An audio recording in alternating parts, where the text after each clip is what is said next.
Never force, just flow. I see this AI thing, man, of that Buddhist monk or whatever you call it. Random. You want to win, but you're not ready to sacrifice. That's the funny thing.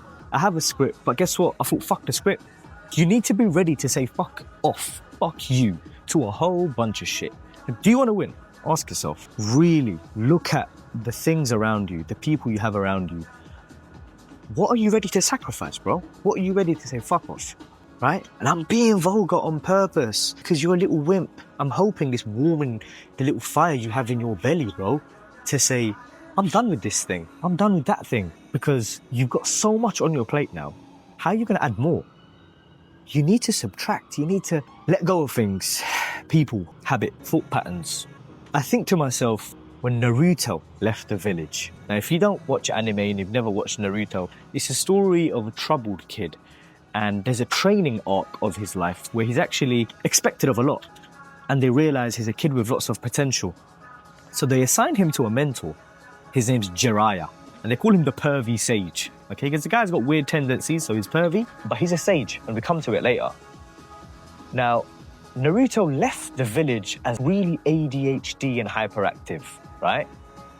And he had so much potential, but he just couldn't harness it. He just couldn't pinpoint and focus in order to become a better shinobi, the ninja, right? Now, for me and you, that could be a better salesman, a better fitness influencer, a better trader, whatever it may be, better in your career. Now, for him to become a better shinobi, the story kind of goes, he leaves the village. Along the way, you meet people, you learn things, you might have a few adversaries. But majority of it, actually, was him sitting by a waterfall or him in the woods, kind of alone. Pervy Sage is doing his own thing, watching him, observing him, but Naruto's alone. He doesn't have his normal ramen that he has and his books, and he doesn't have his friends and school. In fact, he's not got a lot to do. He's kind of just left to his devices, and Pervy Sage is like, figure it out. He gives him a few pointers, but now he gave him some balloon, because a really simple task. Now I want you to think about Karate Kid when he said wax off. It's a simple task. There's not much more to it. But for some reason, that's really powerful. But the only way you can do a really simple task over and over and over again is if you now remove all the excess stuff. So that brings us back to why subtraction is so important. But let's focus on the story for a little while. So Naruto and even the Karate Kid, both, again, I hope you see, coming from the eastern region of the world, this idea of Taoism, this idea of subtraction, removal, very different to what me and you have been brought up on living in the West, in a very much capitalist, economy-focused society. This is why I keep pushing you to understand that this comes from this region of the world, so it's a whole different way of life, a whole different way of thinking.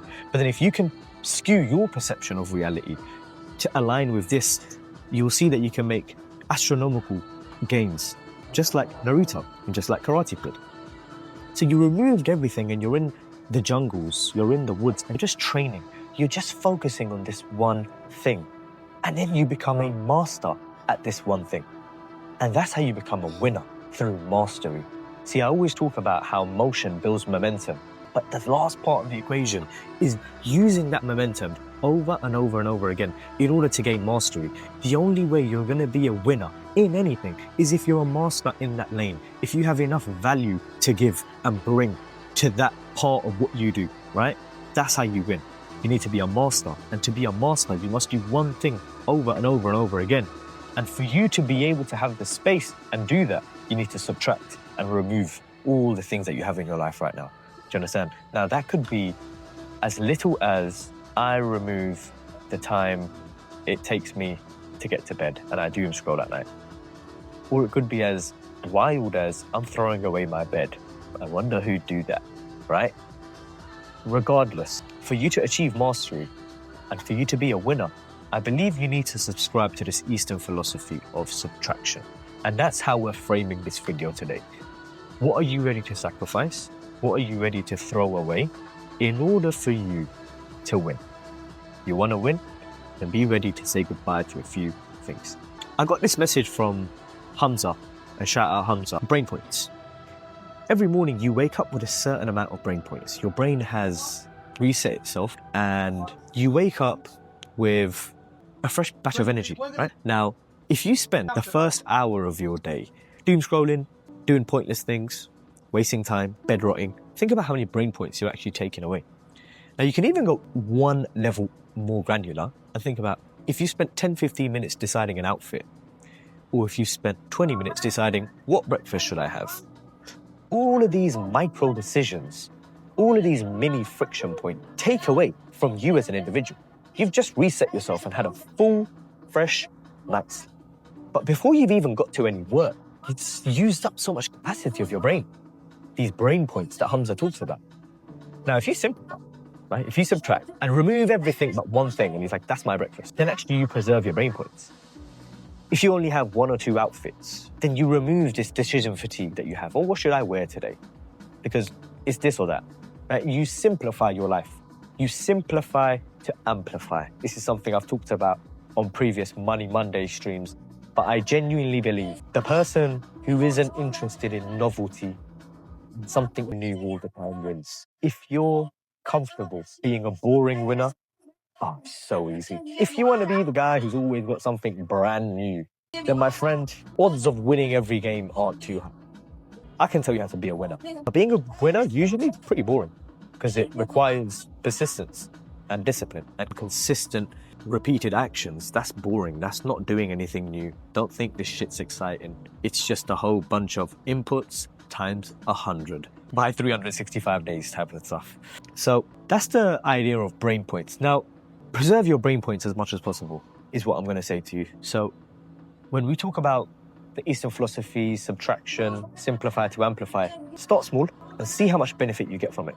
So again, think of actionable, small little stuff you can remove from your life that makes it easy for you to make a decision, right? Just keep a little bit of structure to your life for once, introduce a system, and make sure that it's one or two options only. Now you've simplified. Now, instead of chasing every dopamine hit, you need to start thinking about sitting in the stillness, because that's how sage mode is activated, right? Sage mode, in this case, we can call it mastery of said thing, the thing you're trying to win. Naruto wants to become a sage. That's why he's left with the pervy sage. So Naruto's tried this thing over and over again. And in fact, he's mastered the jutsu. He's built the Rasengan. And Jiraiya's proud of him. And it's like, it goes to show, wow, you practice over and over and you actually win. You get the thing. Who would have thought, right? Just be patient. Just do the inputs. So Naruto learns the jutsu. But in order for him to unlock sage mode, the mode where his mind is taken to another realm, like the frog realm, where the frogs teach him to be calm, and the toad, and he's got like this yellow thing, right? He changes his whole character when he becomes this sage mode. And in order for him to do that, he has to go through a whole bunch of spiritual stuff, right? So it's not just as simple as, oh, remove. It's not as simple as, oh, I'm gonna throw this away, no longer have this breakfast, just focus on one. Then there's an element of, I've thrown everything away, now what do I do? Because that's what you're going to have. You think it's easy to just throw everything away, and then you're like, what do I do with all this time, with all this space, with all this money? You create so much space, there's actually a void, which you're not ready for. You think you can throw everything away and just exist a big void you've just created. And if you don't be careful, it can become a black hole and start to suck your energy. And then actually you become depleted and you're like, I've got nothing. And you wilt away. And you're someone who doesn't become sage, right? You just become someone who's gone through a traumatic experience. And then maybe you overcorrect and start becoming someone who's obsessed with material items, right? So we want to avoid that as well. When you're trying to become this sage mode, it's for you to be able to be comfortable in the stillness. It's for you to be able to be comfortable without a lot going on. Because boredom breeds creativity. Charles Darwin, very famous scientist, if not one of the most famous scientists, 16 books of science. And if you actually look into his life, how much of it was spent in a lab and how much of it was spent on a walk, right? So again, it's that idea of removing in order to give you time, space, and in that time you use it and pinpoint it towards the goal, the thing that you're very clear on. The next point I've written here is why subtraction is actually better than addition. So obviously everything's yin and yang, right? In the same Taoist philosophy of Wu Wei, letting things flow, the idea of yin and yang exists and comes from the same philosophy, the way of the Tao. Now, just like there's yin and yang, there's subtraction and addition. Now, I have to argue to you the case of why subtraction is better than addition. Because you might say to me, you're telling me to get rid of everything, but I need more money. So why shouldn't I add another job? Why shouldn't I add another side hustle? Why shouldn't I add another habit, right? I want to get healthier. I should add going on a run and push myself even more. The truth is, if everyone thinks I'll just add another habit, another side hustle, another pre-workout, and I'll level up, then you're completely wrong, right? It's only when you subtract the fake friends, the Uber Eats, the porn, that's when you get to see who you really are. You're adding things into this potion of you. It's this mind that you're trying to conquer. When Naruto's trying to achieve the sage mode and become like the toad has to be very balanced on the leaf that it sits in the water. The water must be quiet. He's in the waterfall, but in his mind, it's very still, it's very quiet. That's impossible to do when you're always thinking about more addition. It's literally impossible, boys. You need to be able to have clarity. There is no clarity in chaos in addition. It's in the stillness, it's in the subtraction. That's where it comes from. In the story, when Naruto actually achieves the sage mode, it gives him a personal friend. So as part of a sage, he gets assigned this little toad as his friend. And actually, the same thing applies for me and you, by the way. Because once you go through this video and you've written down all your notes, don't get distracted by the mirror and all of that. Pay attention. So Naruto gets assigned a little friend, right? And actually, me and you get assigned a similar friend. Once you sit in the stillness, you found clarity in the calm, you no longer have chaos, you've subtracted enough things for you to find that flow state. This mode, this mental frame you have, is something that you can call on any time in your life. Even as life takes you on whirlwinds and there's going to be times where you've got a lot going on. If you can master it once to be able to just sit calm, you can do it in any situation. And that's the friend, that's like the little toad that Naruto got. You've got this mental frame. I literally tell myself, go into sage mode. Now for you, it could be something different. But you know exactly what I'm talking about. Once you achieve, and it's only via the sacrifice. That's why I started the video saying, what are you ready to sacrifice? What are you ready to say fuck off to? Only after you've gone through the sacrifice, you've gone through the 100 repetitions like Naruto, like the Karate Kid, wax on, wax off. It's only after you've gone through the waterfall and the finding stillness, being able to balance on the leaf and get the toad. It's only then you get the little friend in your shoulder or the little mask mental frame that you have in your head that can bring you straight back to that mode. You have to go through that turmoil, that sacrifice, that pain, that training arc, like Naruto, like the Karate Kid, and like me. So then any time in life you can call on that period because you put in the work. You need to put that deposit in now. So when I tell you boys, this subtraction, the Taoist philosophy, the sage mode, I would suggest you make this a period of intense focus in your life. Don't think this is something you can half-ass. I'm not going to give you advice and then not give you the context as to when to apply it. This is something that will take a lot of time and effort and planning, right? What are you ready to say goodbye to? How are you going to do it? What are you going to fill that time with? What are you planning to use the creative hours in your day for? Because like we said, you're going to open up so much space and then boredom will breed creativity. But then what are you going to harness all of that energy towards, right? Naruto was learning a jutsu. The Karate Kid was training for his competition. What are you planning to use this for? Ask yourself that. And then when you're serious and ready to commit, do it. And make it a good focus for 6 to 8 weeks. And there's gonna be so much changes, bro. I'm telling you. But when you're on the other side, wow. Go watch a Naruto edit, bruv. If you don't believe me, it's brilliant.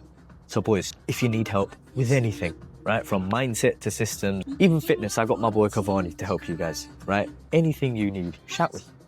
I'm available, right? Because I know how it is to be where you was just 2-3 years ago, right? I've been grafting, like I said, for 10 plus years, but the systematic way of becoming a man on the path of knowledge and learning from others and actually implementing, taking action, this is all stuff that I only learnt the other day and instantly my reality changes. So I know that even though I've not been in the game for a long time, it's crazy, but this is an idea that Neville Goddard or Elle Nightingale will talk about. I can't just assume this position of authority and power and tell you, you must come to me if you want a good system. Because the truth is, who else are you going to go to? That's right, motherfucker. Link in the description.